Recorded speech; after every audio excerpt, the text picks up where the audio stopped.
ہمارے ایک بہت قریبی دوست تھے، آفیسر تھے. انہوں نے ایک مرتبہ اپنی بیٹی کا قصہ خود سنایا. نام بتانا مناسب نہیں ہے، بس آفیسر ہی سمجھ لیجئے. وہ مجھے کہنے لگے اللہ نے مجھے اتنی خوبصورت بیٹی دی، اتنی خوبصورت بیٹی دی کہ لاکھوں میں نہیں، کروڑوں میں اتنی خوبصورت بچی کوئی نہیں ہوگی. کروڑوں میں. اتنا دودھ کی طرح اس کا سفید رنگ، اتنے پیارے اس کے بال، اتنا خوبصورت اس کی آنکھیں. جو اس کو دیکھتا تھا لٹو ہو جاتا تھا. ہر عورت اس کو آ کے دیکھتی تھی. کہنے لگا کہ میرے گھر میں عورتوں کا، محلے کی عورتوں کا مجمع لگا رہتا تھا. عورتیں کہتی تھیں کہ اس کے گھر کے قریب سے ہم گزرتی ہیں، ہمارا دل چاہتا ہے ہم اس بچی کو دیکھیں، ہم بچی کو دیکھنے کے لیے آئے ہیں. کہنے لگی وہ بچی ذہین بھی اتنی تھی کہ بلا تھی ذہین. اس کو میڈیکل میں داخلہ مل گیا اور وہ میری بیٹی ڈاکٹر بن گئی. اور ڈاکٹر بھی ایسی کانفیڈنٹ تھی کہ سرجن ڈاکٹر بنی. کہنے لگا خوبصورت بھی تھی اور قابل بھی تھی، سرجن ڈاکٹر بھی تھی. اس کو ہاسپٹل میں ایک بہت اچھی جاب مل گئی. اب جب اس کی عمر 28 سال ہوئی تو میں نے اس کے لیے رشتے ڈھونڈنے شروع کیے. کہنے لگے رشتے کا نام لینا تھا کہ رشتوں کی تو بھرمار لگ گئی. ہمارے پاس اس بچی کے لیے 100 رشتے تقریباً آئے. اب ہم میاں بیوی پریشان تھے، کس کو ہاں کرے اور کس کو نہ کرے. یہ وزیر کا بیٹا ہے، یہ امیر کا بیٹا ہے، یہ فیکٹری والے کا بیٹا ہے، یہ بزنس مین کا بیٹا ہے، اور بڑے بڑے نامی گرامی خاندانوں کے رشتے بیٹی کے لیے. ہم چاہتے تھے کہ کوئی رشتہ فائنل کر دیں، مگر میری بیٹی کے اندر عجب اور تکبر بہت تھا.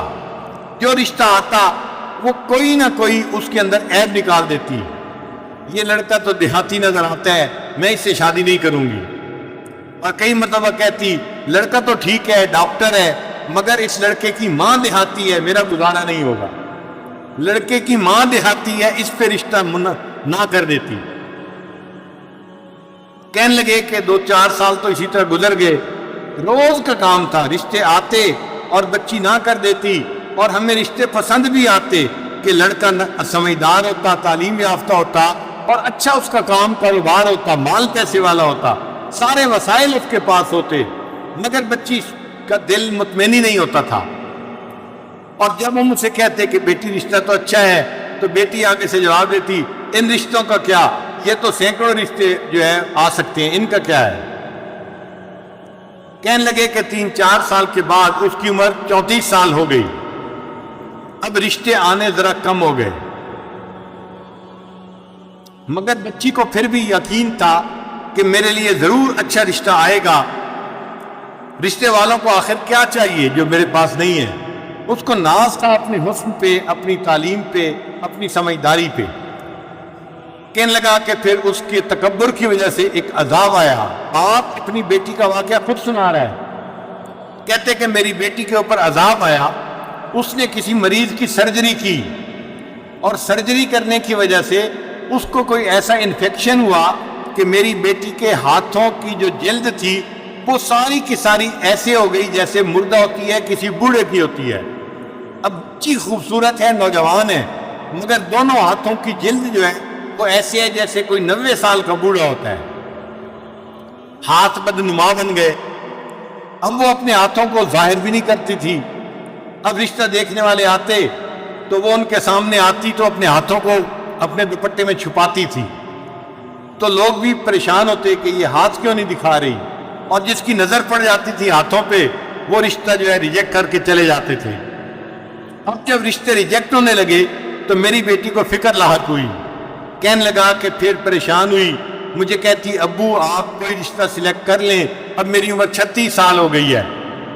لیکن جس سے رشتہ کرنے کی ہم کوشش کرتے وہ ویسے لڑکی کو دیکھتے تو پسند کرتے تھے، جب اس کے دونوں ہاتھوں کو دیکھتے تھے تو ریجیکٹ کر دیتے تھے. ساس نہیں مانتی تھی، نند نہیں مانتی تھی، لڑکا نہیں مانتا تھا. ہم ایسی لڑکی سے شادی نہیں کر سکتے، ہو سکتا ہے بیماری بڑھ جائے اور پورے جسم کی جلد ایسی بن جائے، ہم اس لڑکی کے ساتھ کیسے گزارا کریں گے. کہنے لگے کہ پھر ایسا وقت آیا کہ رشتے آنے ہی بند ہو گئے. کہتے ہیں کہ میں باپ ہوں، اپنی بیٹی کی بات بتا رہا ہوں. ایک ایسا وقت آیا، وہ میری بیٹی جو نماز نہیں پڑھتی تھی وہ رات کو تہجد پڑھتی تھی اور اس کے آنکھوں سے مسلح تر ہو جاتا تھا، وہ اللہ سے اپنے لیے بہتر رشتہ مانگتی تھی اور رشتہ نہیں ملتا تھا۔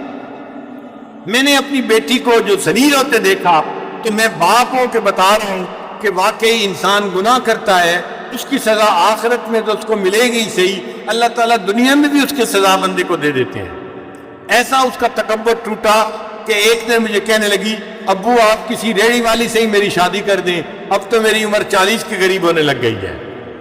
اب وہ ڈاکٹر جس کو اپنے حسن پہ ناز تھا، جو سمجھتی تھی میں حور پری ہوں اور کروڑوں میں میری جیسی کوئی خوبصورت نہیں، وہ بچی اپنے باپ کو کہہ رہی ہے بھلے کسی ریڑھی والی سے ہی اب میری شادی کر دے، میری عمر 40 سال ہونے کو ہے۔ تو گناہوں کی سزا مختلف شکلوں میں ملتی ہے، ان میں سے ایک شکل بیماری بھی ہوتی ہے۔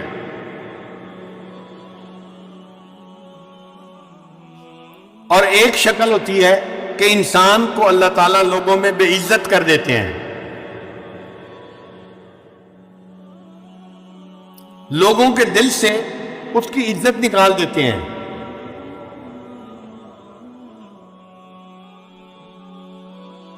وَمَن يُهِنِ اللَّهُ فَمَا لَهُ مِن مُكْرِمٍ، اور جسے اللہ ذلیل کرنے پہ آتے ہیں اسے عزت دینے والا کوئی نہیں ہوتا۔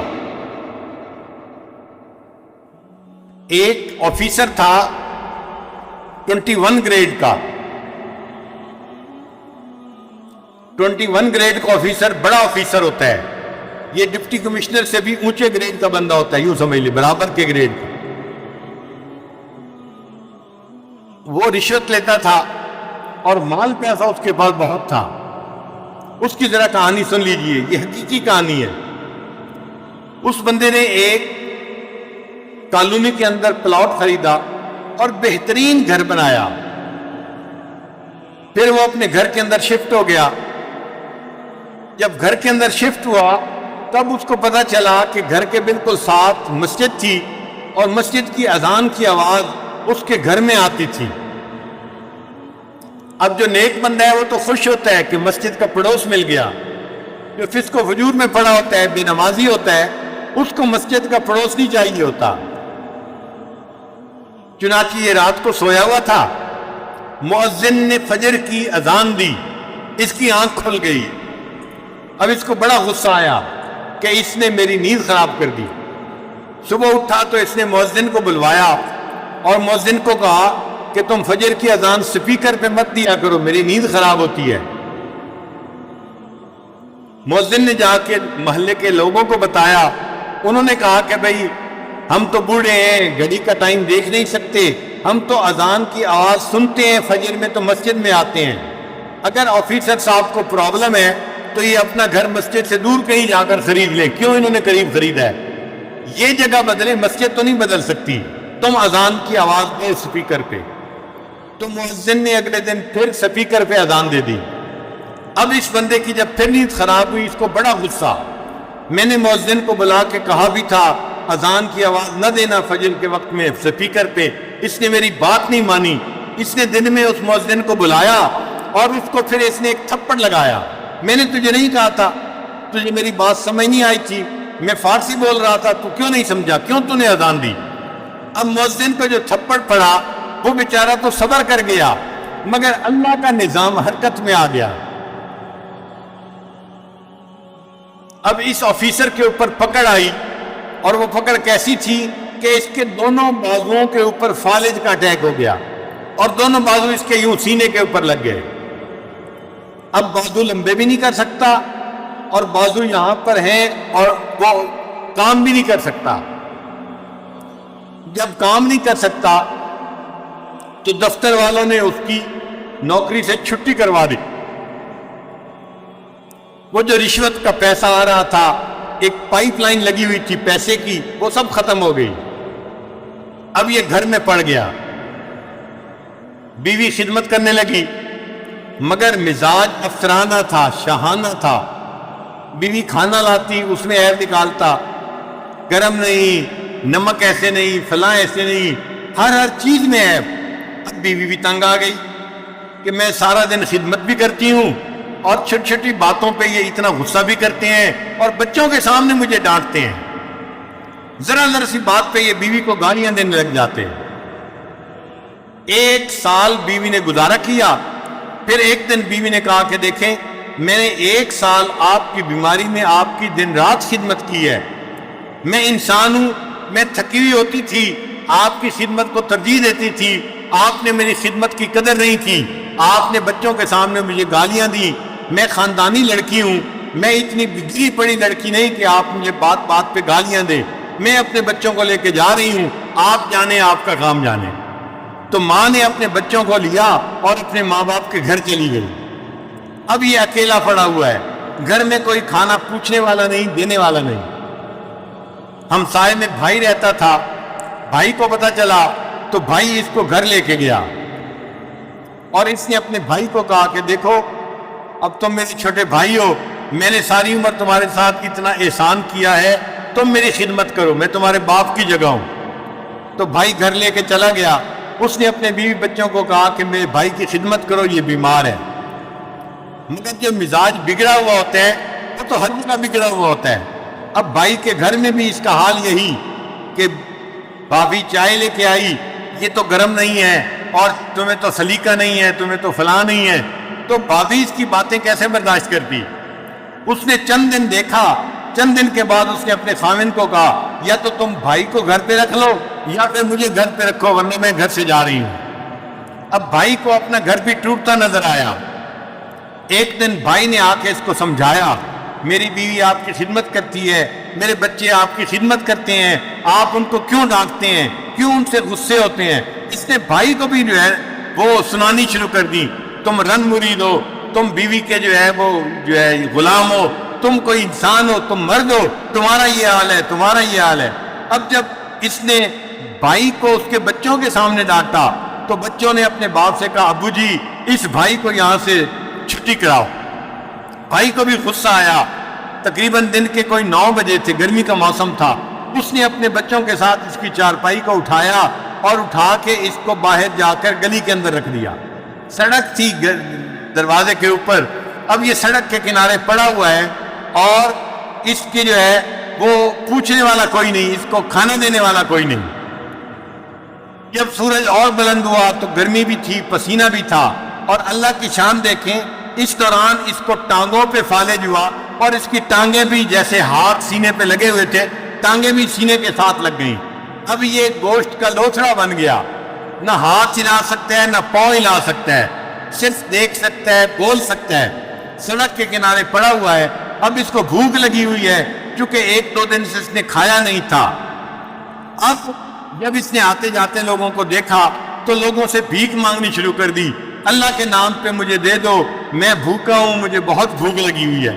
جس اللہ کا نام سننا اس کو گوارا نہیں تھا، اذان ہوتی تھی اس کی نیند خراب ہوتی تھی، آج سڑک کے کنارے پڑے اسی اللہ کے نام پہ لوگوں سے بھیک مانگ رہا ہے، مجھے اللہ کے نام پہ کچھ دے دو۔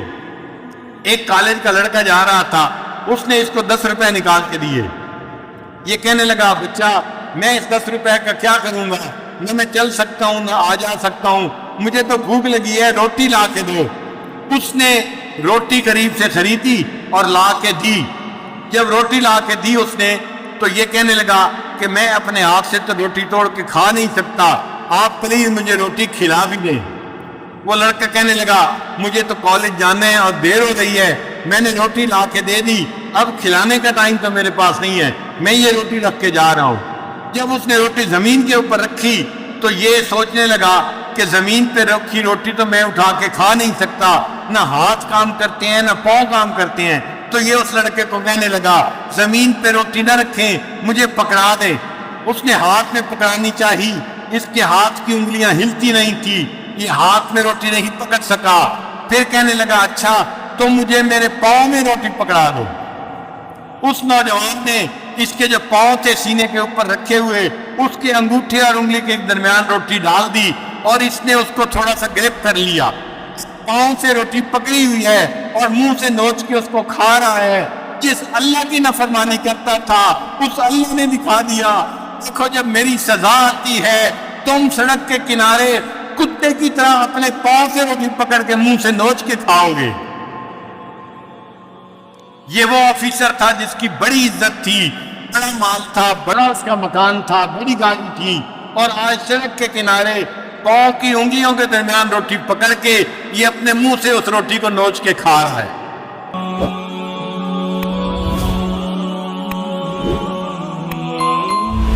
بسم اللہ الرحمن الرحیم